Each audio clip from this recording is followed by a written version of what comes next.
कहते हैं अगर इंसान के सर पर वासना चढ़ जाए तो वो शैतान में बदल जाता है, लेकिन क्या हो अगर भूतों के ही सर पर वासना चढ़ जाए? यही देखेंगे हम आज की इस मूवी में।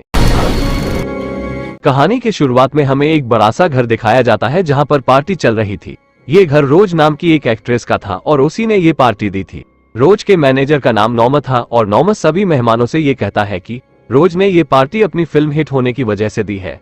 अब नॉमा की ये बात सुनकर सभी मेहमान ताली बजाने लगते हैं और इसी बीच एक लड़का अपनी दोस्त से कहता है कि रोज की ये आखिरी फिल्म है क्योंकि अब सभी फिल्मों में साउंड इस्तेमाल हो रहे हैं। रोज की आवाज खराब है इसलिए वो साउंड वाली फिल्मों में काम नहीं करना चाहती।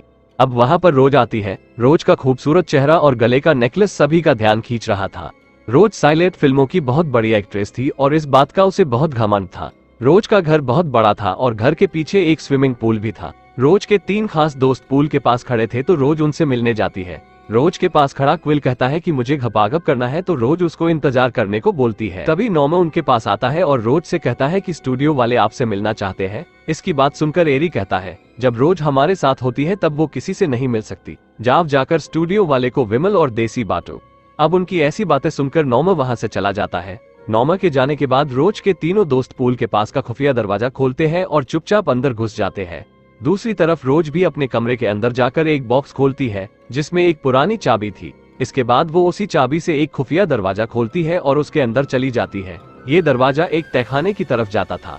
अब रोज एक बड़े से तहखाने में आ जाती है जहां उसके तीनों दोस्त पहले से ही उसका इंतजार कर रहे थे। दरअसल इस तहखाने के 2 रास्ते हैं, एक रोज के रूम में और एक स्विमिंग पूल के पास। रोज के दोस्त स्विमिंग पूल वाले रास्ते से यहाँ आए थे। दरअसल रोज और उसके तीनों दोस्त इस तहखाने में लड़कियां लाकर उनके साथ घपाघप करते थे। आज ये अपने साथ 2 लड़कियां लाए थे।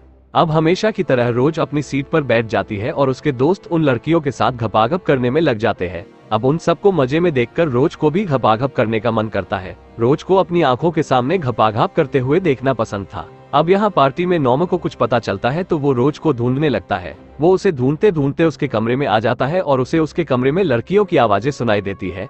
ये आवाजें खुफिया दरवाजे के पीछे से आ रही थी। ये सुनकर नॉमा भी वहाँ चला जाता है। दूसरी ओर मस्ती मस्ती में टॉमी का दोस्त एक लड़की को मार देता है और उसी टाइम नॉमा वहाँ आकर उसे देख लेता है। उसे यहाँ देखकर हैरी अपनी गन निकालता है लेकिन रोज उसे रोक लेती है।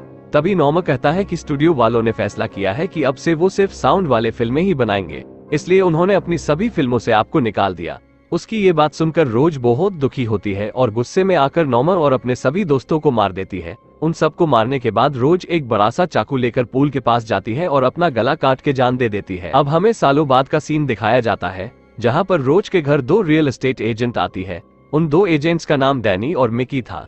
इनकी कंपनी पिछले कई सालों से रोज का घर बेचना चाहती थी लेकिन उन्हें ग्राहक नहीं मिल रहा था। अब कंपनी को ग्राहक मिल गया था इसलिए कंपनी ने इन दोनों को इस घर को देखने भेजा था। रोज का घर पिछले कई सालों से बंद था, इस वजह से घर के सामानों पर धूल मिट्टी जम गई थी। अब घर को देखते देखते उनकी नजर उस पूल पर पड़ती है जहां पर रोज ने अपना गला काटा था। अब दोनों लड़कियां घर की सफाई शुरू कर देती है क्योंकि घर का ग्राहक जल्द ही घर को देखने आने वाला था, इसलिए वो उसके आने से पहले पूरे घर को चमकाना चाहती थी। इसी दौरान डैनी पूल के पास आकर सफाई करने लगती है और यहाँ उसे रोज का नेकलेस मिलता है। नेकलेस काफी खूबसूरत था इसलिए वो उसको अपने पास रख लेती है। अब रात को डैनी मिकी को वो नेकलेस दिखाती है और कहती है कि ये मुझे पूल के पास मिला था। अब मिकी इस नेकलेस को ध्यान से देखती है और डैनी के गले में पहना देती है।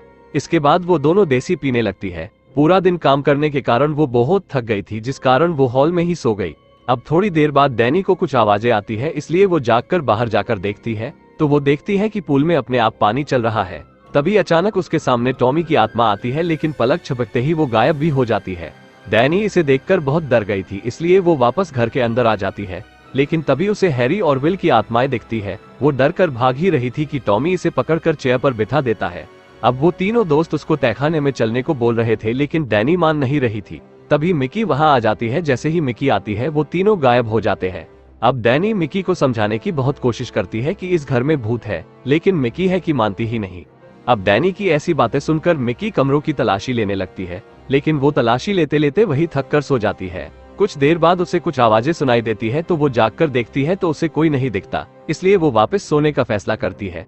जैसे ही वो बेड पर लेटती है तभी उसके सामने क्विल आ जाता है। उसको देखकर वो डर कर कमरे से भागने लगती है और डैनी को भी भागने के लिए कहती है।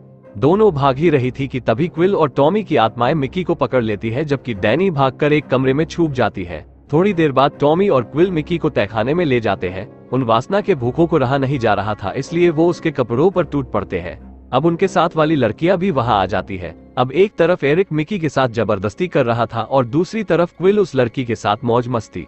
अब डैनी को भी मिकी की चीखें सुनाई दे रही थी, इसलिए वो भी तहखाने में चली जाती है। जैसे ही वो तहखाने में जाती है, मिकी का बुरा हाल देखकर वो तुरंत वहां से भागने लगती है, लेकिन टॉमी उसे पीछे से पकड़ लेता है। अब इन तीनों हवस के पुजारियों ने उन दोनों को बंदी बना लिया था। अब टॉमी अपने दोस्तों से कहता है कि मैं डैनी के साथ अकेले घपाघप करना चाहता हूँ, इसलिए वो दोनों टॉमी को अकेला छोड़ देते हैं। अब उनके जाने के बाद टॉमी डैनी के पास आता है, लेकिन तभी डैनी उसके अंडों पर वार कर देती है और वो टेबल से टकराकर बेहोश हो जाता है। डैनी खुद को और मिकी को छुड़ाकर रोज के कमरे में आ जाती है, लेकिन क्विल वही खड़ा था तो वो मिकी के पेट में वार करके उसे मार देता है। अब डैनी को वापस तहखाने में लाया जाता है और वो तीनों हवसी उसके सामने थे। तभी डैनी कहती है कि घर को खरीदने वाला ग्राहक आने वाला है और जब उसको मैं नहीं मिलूंगी तब वो सीधा कंपनी के पास जाएगा और कंपनी पुलिस के पास। उसकी ये बात सुनकर वो तीनों हंसने लगते हैं और तभी वहां रोज की आत्मा आ जाती है। दरअसल घर का ग्राहक रोज ही थी, वही कंपनी में फोन करती थी। रोज और उसके दोस्तों की आत्माएं मरने के बाद ऐसे ही तहखाने में मौजमस्ती किया करते थे। कहानी के आखिर में वो तीनों हवसी डैनी के साथ एक एक करके घपाघप करते हैं, जिसके वजह से डैनी तड़प तड़प के मर जाती है। दोस्तों, आपको ये वीडियो अच्छी लगी तो चैनल को लाइक एंड सब्सक्राइब करें और वीडियो कैसी लगी कमेंट में जरूर बताएं। धन्यवाद।